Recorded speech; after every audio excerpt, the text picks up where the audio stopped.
হরে কৃষ্ণ। দণ্ডবত প্রণাম সমস্ত ভক্তবৃন্দের চরণে। কয়েকদিন পরে শ্রীমৎ জয়প্রতাপ স্বামী শিল গুরু মহারাজের শুভ আবির্ভাব দিবস। তো আমি মনে করলাম শ্রীমৎ জয়প্রতাপ স্বামী শিল গুরু মহারাজের অত্যন্ত গোপন এবং অত্যন্ত নিগূঢ় কিছু লীলা, যেটা অবশ্যই ভক্তদের জানানো উচিত। কারণ ভগবানকে দেখতে প্রেমরূপী চোখ, শাস্ত্রকে দেখতে জ্ঞানরূপী চোখ, সংসারকে দেখতে হয় স্বার্থরূপী চোখ, আর সাধুদেরকে দেখতে হয় শ্রদ্ধারূপী চোখ। শ্রদ্ধা কখন হবে? সাধুদের প্রতি যখন তার গুণমহিমা শ্রবণ করবেন। তো আমি বললাম গুরু মহারাজের এক অতীব সুন্দর লীলা আমি আপনাদেরকে শোনাই। আমাদের পানিহাটি মন্দির আজ 10 বছর ধরে আমরা অনেক চেষ্টা করেছিলাম যাতে ইস্কনের নামে হয়ে যায়, কিন্তু যারা মালিক তারা বিক্রি করতে চায় না, এবং অন্তিমে ভগবানের কাছে প্রার্থনা করে এবং এই কার্য সমাধানে তারা রেডি হয়, তারা রাজি হয়, হ্যাঁ আমরা বিক্রি করব। কিন্তু এমন একটা অ্যামাউন্ট চাইলেন যেটা আমাদের স্বপ্নের উপরে। আমরা চিন্তা করলাম এখন গুরু মহারাজ নেই, অর্থাৎ শ্রীমৎ ভক্তি চারু স্বামী ছিল গুরু মহারাজ নেই, এখন দায়িত্ব শ্রীমৎ জয়প্রতাপ স্বামী গুরু মহারাজের কাছে। চলো আমরা সবাই যাই, মন্দিরে মিটিং করলাম, আমরা জয়প্রতাপ আমার কাছে যাই পয়সার বিষয়ে। চলে গেছি, আমার একটা ডেট নিয়েছে, যাওয়ার সাথে তো আমাদেরকে দেখে গুরু মহারাজ অত্যন্ত আনন্দ পেলেন, কিন্তু তার চোখে জল চলে আসলেন। কারণ তিনি গুরু মহারাজ স্মরণ করে দেখি তার চোখ দিয়ে জল পড়ছে। বলছে তোমরা কিসের জন্য এসছো? আমরা গুরু মহারাজ গত 10 বছর ধরে অনেক চেষ্টা করার পরে এই মালিকেরা তারা রাজি হয়েছে, তারা ইস্কনের কাছে জমি বিক্রি করবে, তাহলে আমরা মন্দির বানাতে পারবো। সে তো খুব ভালো কথা, কিন্তু সমস্যা কোথায়? গুরু মহারাজ ওরা এমন একটা অ্যামাউন্ট চাইলেন যে অ্যামাউন্ট আমাদের স্বপ্নের অতীত। তো আমরা আপনার কাছে কিছু স্বীকৃতি লোন নিতে এসেছি। এই শব্দ শোনার সঙ্গে সঙ্গে গুরু মহারাজ একদম শান্ত হয়ে গেলেন এবং বললেন, আরে কত টাকা?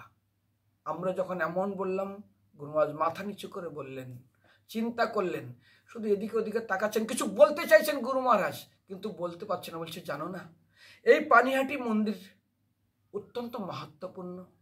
আমি ছিল প্রভুপাদের সঙ্গে 2 বার এই পানিহাটি ধামে গেছি, এবং তখনকার ওরা রাঘব ভবন এবং দণ্ড মহোৎসবের যে কমিটি, তারা আমাদের প্রভুপাদকে দিতে চেয়েছিলেন ইস্কনকে, কিন্তু পরে পলিটিক্যাল রাজনীতিবিদরা সেটা না করে দেয়, আমরা পাই না। কিন্তু প্রভুপাদ বলেছেন আমি একটা মন্দির করবই, আমি এমনকি আমি হেডকোয়ার্টার এখানে করব। কিন্তু পরে এখানে প্যালেস নগর ছিল, সেখানে প্রভুপাদ নিতে চেয়েছিলেন।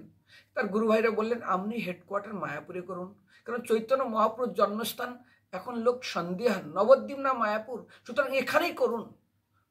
তার গুরু ভাইদের কথা শুনে প্রভুপাদ পরে চিন্তা ভুলে ছেড়ে দিলেন প্যালেস নগর হেডকোয়ার্টার করার। তিনি কি করলেন না মায়াপুরেই করবেন। তারপর আমরা বললাম জয়প্রতাপ গুরু মহারাজকে, গুরু মহারাজ এখন আমরা কি করব? শ্রীমৎ ভক্তিচারু স্বামী গুরু মহারাজ উনি নেই, এখন তো আপনি আছেন। বলছে প্রভুপাদ আমাকে নিজের দায়িত্ব দিয়ে গেছে পানিহাটি মন্দিরে তিনি একটা মন্দির করবেনই। আমি প্রভুপাদের অনেক দায়িত্ব, অনেক আদেশ অনেক পালন করেছি, কিন্তু পানিহাটি মন্দিরের দায়িত্ব আমি এখনো কিছুই করতে পারিনি। আর যার উপরে দায়িত্ব ছিল, আমি খুব আনন্দ ছিলাম যখন শ্রীমৎ ভক্তিচারু স্বামী গুরু মহারাজ দায়িত্ব নিয়েছেন। আমি দায়িত্ব থেকে মুক্ত, তিনি নেই, আমার কাছে চলে এসছে, এবং এটা প্রভুপাদ আমাকে নিজের দায়িত্ব দিয়েছেন। এই দায়িত্ব পালন না করতে পারলে আমি শান্তি পাবো না মনে। তোমরা এসছো, তো তোমাদের এমন কি? এমন শুনতেই গুরু মহারাজ স্তব্ধ হয়ে গেলেন এবং তিনি কান্না করছেন যে তোমরা এসছো বড় আশা নিয়ে আমার কাছে। আজ কোনো ছোট ভাইয়ের সন্তান যদি তার জেঠুর কাছে, গুরুজনদের কাছে, বড় ভাইয়ের কাছে যায়, আর সেই আশা যদি পূরণ না করতে পারে, সেই ছোট ভাইয়ের মানে বড় তাদের যারা জ্যাঠামশাই, তাদের যে কত কষ্ট হয় তোমরা বুঝতে পারবে না। আর এটা তো প্রভুপাদ আমাকে দায়িত্ব দিয়ে গেছেন, আমাকে কিছু করা উচিত। যাই হোক, শোনো, আমি কিছু পয়সা প্রত্যেক মাসে ভক্তরা দেয় আমার শরীরের চিকিৎসার জন্য, এই টাকাটা আমি তোমাদেরকে দিব। আমি বললাম গুরু মহারাজ কত? শুনে আমরা বললাম গুরু মহারাজ ওই টাকায় কিছুই হবে না, আপনি আশীর্বাদ করুন। গুরু মহারাজ আমাদের মুখের দিকে তাকান, তাকিয়ে তিনি কান্না করছেন, আশীর্বাদ দিন গুরু মহারাজ। গুরু মহারাজ বললেন আমরা কাজ করতে পারি। আমি নিত্যানন্দ ধামে যেরকম মন্দির করেছি না, আমি সমস্ত আমার যত ফলোয়ার আছে ফেসবুকে, হোয়াটসঅ্যাপে এবং ইউটিউবে, আমি তাদের কাছে প্রার্থনা করবো, তারা অল্প অল্প অনুদান তোমাদেরকে দিয়ে দেবে, তাতে হয়ে যাবে। আমি চেষ্টা করি। গুরু মহারাজ আপনি যখন বলছেন চেষ্টা করুন, কিন্তু সত্য কথা শুনুন, 3 মাস যেতে না যেতেই আমাদের যতটা দরকার ছিল তার থেকে অনেকটা বেশি চলে এসছে। বৈষ্ণবের নিবেদনে কৃষ্ণ দয়াময় এহেন পতিত জনে হইবেন সদায়। তো সেই জন্য আজ গুরু মাঝের একটা লীলা বলি। একবার অনেক বছর আগে, তখন আমাদের বেশি ভক্ত ছিল না, তো একবার কলকাতায় রথযাত্রা হচ্ছে জগন্নাথের। গুরু মহারাজ যেখানেই থাক না কেন কলকাতায় তিনি রথযাত্রা আসবেন, কারণ ইন্ডিয়ার প্রথম মন্দির হলো কলকাতায়, এবং তিনি প্রেসিডেন্ট হয়েছিলেন, প্রথম প্রেসিডেন্ট কলকাতা রাধা গোবিন্দ মন্দিরের। প্রভুপাদ তাকে প্রেসিডেন্ট করেন। যাই হোক, তো একবার রথ বাইর হবে, সব রেডি, প্রচন্ড আকাশ কালো হয়ে এসছে, বাতাস বইছে ঠান্ডা ঠান্ডা, এই মনে হয় এত জোর বৃষ্টি হবে যে সবাই ভিজে যাবে। ভক্তরা তখন 2-4 ফোঁটা বৃষ্টি পড়া শুরু হয়ে গেছে, শব্দ হচ্ছে, গুড় গুড় গুড় শব্দ হচ্ছে, অত্যন্ত বিদ্যুৎ চমকাচ্ছে, রথ বাইর হবে, সময় হয়ে গেছে। তো গুরু মহারাজ ভিতরে জগন্নাথকে সেবা করছিলেন, এবং তাকে কেউ মানতে হয়, যা যা সেবা করছিলেন। হঠাৎ ইনি জানেন এখন বাইর হবে, বাইরে এসে দেখে কারে কোনো ভক্ত নেই মন্দিরের সামনে, রথের সামনে, কি ব্যাপার?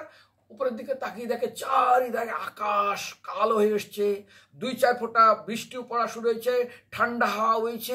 আরে এখন কি করে রথ চলবে? ভক্তরা সব তাদের নিজের, কারণ ভিজে যাবে, সেই যে সবাই পাশাপাশি যে সমস্ত দোকানে আছে এই আশ্রয় নিয়েছে। গুরু মহারাজ বাইরে আসলেন, হাতটা জড়লেন, জগন্নাথের দিকে মাথা নিচু করে প্রার্থনা করলেন, বলরামের কাছে প্রার্থনা করলেন, সুভদ্রার কাছে প্রার্থনা করলেন। তারপর চারিধারে মুখ এইভাবে আকাশের দিকে চারিধারে তিনি দেখলেন, দেখে এইভাবে প্রার্থনা করলেন। সত্য কথা বলতে না বলতে 5 থেকে 10 মিনিটের ভিতরে সেই আকাশ, সেই বৃষ্টি, সেই মেঘ, সেই বজ্রপাত কোথায় বিলীন হয়ে গেল, আর ভক্তরা মনের আনন্দে রথ টানলেন। তো সেই জন্য ভক্তদের কাছে নিবেদন, গুরু মহারাজের এই অতীব গূঢ় এবং অতীব মহত্বপূর্ণ লীলা আপনাদেরকে আমি শেয়ার করলাম। আপনারা অবশ্যই ভক্তদেরকে শেয়ার করবেন, তাতে গুরু মহারাজের মহিমা বাড়বে। আরে একটা প্রদীপ জ্বলছে, যদি তার থেকে 1000 প্রদীপ জ্বালান, প্রথম প্রদীপের আলো কমবে না, কিন্তু দেখবেন প্রথম প্রদীপের আলো কমবে না, বলতো আলো বেড়ে যাবে। ঠিক গুরু মহারাজের মহিমা জগৎ কীর্তিত হবে। হরে কৃষ্ণ।